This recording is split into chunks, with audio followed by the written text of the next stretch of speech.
So as a footballer, more often than not, it feels like you're not making any progress in your career.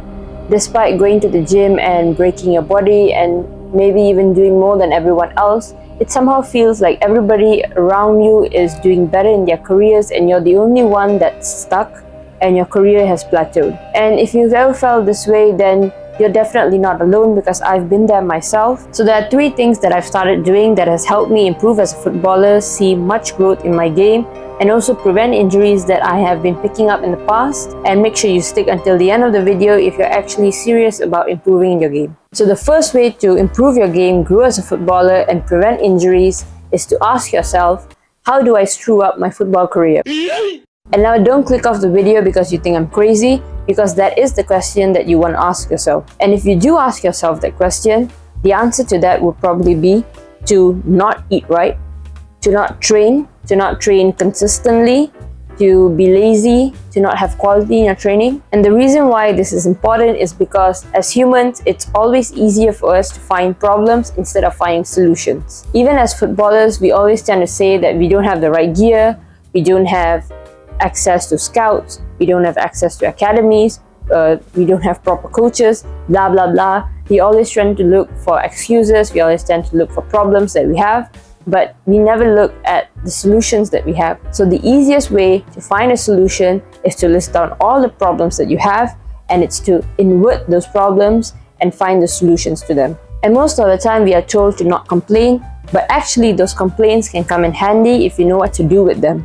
So once you've complained, invert those complaints and look for solutions to them, because that will be the easiest way for you to find out what you're doing wrong and what you need to do right. So say you don't have any connections, then maybe go on Google, look for a website where there are teams and scouts, get a coach's email address, email them your CV and your highlight video, and even if they don't give you an opportunity, at least you will be on their radar. So instead of just complaining, take those complaints, invert them, get the solutions, and then act on them. So last year I had a series of injuries. First I tore the PCL on my right knee, then I had an MCL sprain on my left knee, and then because I thought that my MCL had healed, I went for a football trial and I sprained my left ankle on that trial, and because of that, I had to miss out on the first half of the entire season because I didn't get picked by the team, as the coach said that I wouldn't qualify for the medical test that they would do.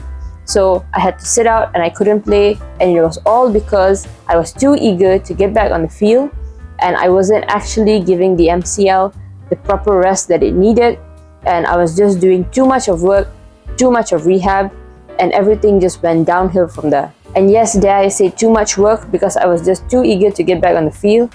And if I had let my MCL just recover and get back to its fullest form before I went for that trial, my left ankle wouldn't have taken a toll. Now, I'm not saying that you should be laying around and you should be lazy. Effort is a must, but always remember that do not do more today than you can recover from tomorrow, and do not do more this week than you can recover from next week. Because relaxing is also a responsibility, and it is a responsibility that most footballers take very lightly, because we are so engraved into this hustle culture and this competitiveness that we feel that we have to constantly be working, and if we don't, we're going to fall back. But what we don't realize is that when you're relaxing, that is when your brain is making all these connections and your muscles are actually regenerating and they're growing and they're becoming stronger. And therefore relaxing is really, really important, and it's just as important as training is. And if you don't believe me, the next time you go out on the pitch, make sure you try this.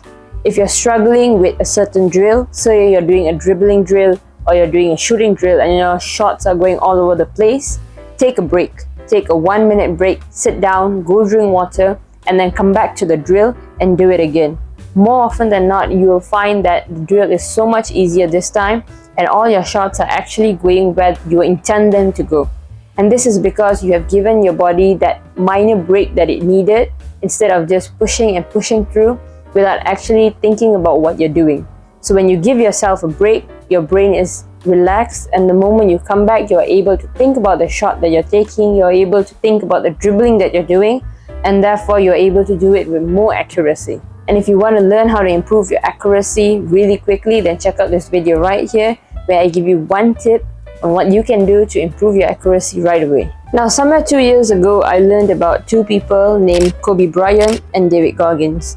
And of course, after hearing their stories and how resilient they are in their training, I decided to copy their training methods and to go all in on my football career. I tried to imitate them to the point where I would get up at 4 a.m. to get my workouts in, only to realize that it doesn't go hand in hand with my day-to-day schedule in university. Now, despite that, I would still do 2 workouts a day, and I saw lots of improvements in my game. But the sudden increase in load also meant that my body was not used to it, and it sabotaged me rather quickly. And because I did so much of running in such a short amount of time, I developed shin splints that I've had for almost 2 years now.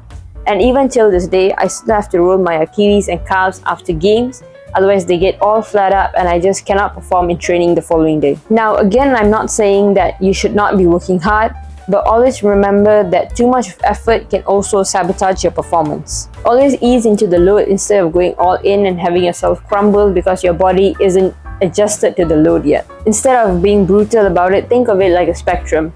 From 0 to 50, you're a beginner that doesn't have any fundamentals or any technique, and therefore violence at this point is still acceptable because all you have to do in this phase is to go out there and get the work done. As a beginner, you probably don't know how to kick a ball, so the best way to learn to kick a ball is to go outside and kick a ball.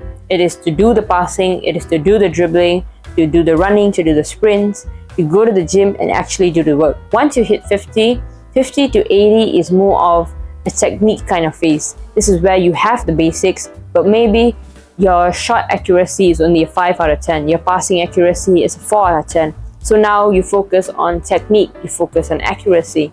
You're refining these movements that you already know how to do to make them much better than they were before. Now 80 to 100% is more on optimization. This is where you see the pro players watching the time of their meals. They watch what they eat, the recovery tools that they use, the supplements that they use. It's all about getting those 1% in to get an extra edge against the opponents. Always remember to not jump to stage 3 when you haven't completed stage 1, and don't get stuck in stage 1 when you can move up the ladder. Past a certain point, effort will only sabotage your performance, so be smart about where you dedicate your effort to, because if you put it in the right place, you will get the results that you want to see. Now, if you want to know how to save years on training without actually getting stuck in a rat hole, then make sure you check out this video right here where I break down exactly that. But thank you for watching, and I'll see you in the next one. Cheers.